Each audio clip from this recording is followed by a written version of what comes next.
কৃষ্ণনগর কাণ্ডের ৮ দিনের মাথায় মূল অভিযুক্ত দেশরাজ সিং তাকে গ্রেফতার করল পুলিশ। উত্তরপ্রদেশ থেকে পুলিশের জালে অভিযুক্ত দেশরাজ সিং আজই ট্রানজিট রিমান্ডে অভিযুক্তকে নিয়ে আসা হয়েছে কৃষ্ণনগরে।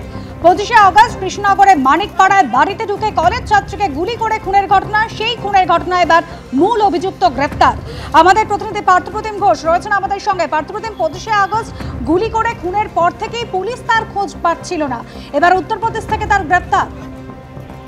একেবারে দেখো, উত্তরপ্রদেশ থেকে তাকে গ্রেপ্তার করো। তুমি জানো ইতিমধ্যে প্রথমে তার মামাকে পুলিশ গ্রেপ্তার করে এবং তার পরবর্তীকালে বিভিন্ন তথ্য প্রমাণ সংগ্রহ করার পর উত্তরপ্রদেশ এবং নেপাল বর্ডারের কাছে একটি জায়গা থেকে তাকে গ্রেপ্তার করা হয়েছে বলে পুলিশের তরফ থেকে ইতিমধ্যে জানানো হয়েছে এবং তাকে নিয়ে আসা হয়েছে কৃষ্ণনগরে। এবং গত সোমবার দিন একেবারে কৃষ্ণনগর শহরের মধ্যে মানিকপাড়ায় সেখানে বাড়িতে ঢুকে যেরকমভাবে ছাত্রীকে গুলি করে খুনের ঘটনাটি ঘটে, সেই ঘটনার পর থেকেই সে গা ঢাকা দিয়েছিল।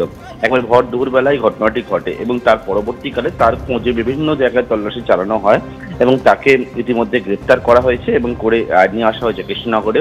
এবং তাকে বর্তমানে জিজ্ঞাসাবাদ করে তদন্তকারীরা আরো বিস্তারিত জানতে চাইবেন এবং তারা মনে করছেন এই ঘটনার পিছনে আরো কেউ যুক্ত থাকতে পারে। যেমন খুনটা দেশরাজ একা করলেও তাকে বিভিন্ন রকমের সাপোর্ট, সেই সাপোর্ট কারা কারা দিয়েছিল, অস্ত্র কোথা থেকে কোন জায়গা থেকে কেনা হয়েছিল বা কে দিয়েছিল, এরকম একাধিক বিষয়গুলো রয়েছে এবং সেই জন্য দেশরাজকে গ্রেপ্তার করে নিয়ে আসা হয়েছে ট্রানজিট রিমান্ডে কৃষ্ণনগরে এবং তাকে আগামীতে নিজেদের কাস্টাডি প্রেয়ার করে পরবর্তী তদন্তগুলো রয়েছে সেগুলোকে এগিয়ে নিয়ে যাবেন তদন্তকারীরা।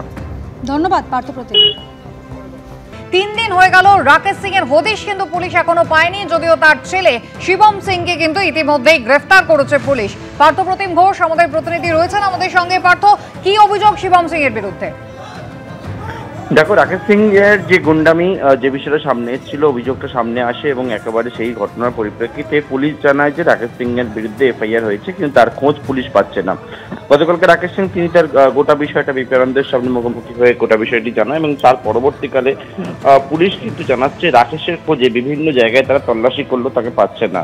তার ছেলে শিবম সিং তাকে তার নাগাল পায় পুলিশ কালকে রাত্রিবেলা এবং তারপর তাকে আটক করে নিয়ে আসা হয় প্রথমে এবং আজকে সকালে পুলিশ জানাচ্ছে রাকেশ সিং এর ছেলে শিবম সিংকে অ্যারেস্ট করা হয়েছে এবং তার বিরুদ্ধে যেটা অভিযোগ মূলত এই যে গোটা ঘটনা এবং সেই ঘটনার মামলাতেই তাকে গ্রেপ্তার করা হয়েছে এবং পুলিশের সঙ্গে অসহযোগিতা, অন্যদিকে হচ্ছে অভিযুক্তকে আড়ালের চেষ্টা, একাধিক বিষয় এবং সেই বিষয়ে কিন্তু রাকেশ সিং এর ছেলে শিবম সিংকে গ্রেপ্তার করেছে এনটালি থানার পুলিশ। পার্থ, ধন্যবাদ।